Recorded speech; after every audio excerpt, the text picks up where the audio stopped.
Mahigit 1 milyong pisong halaga ng shabu ang nasabat sa buy-bus operation sa San Mateo, Rizal. Walang pahayag ang inarestong motorcycle taxi rider.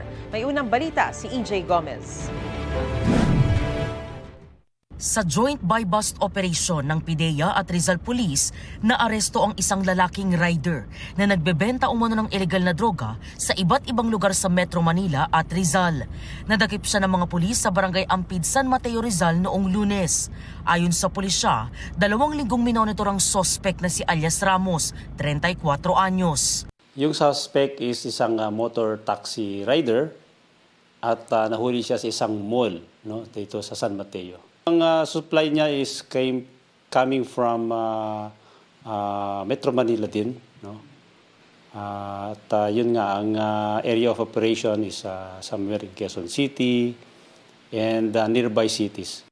Nakumpiska sa sospek ang 4 na pakete ng umano'y shabu na tumitimbang ng humigit kumulang 200 gramo at nagkakahalaga ng 1.36 million pesos.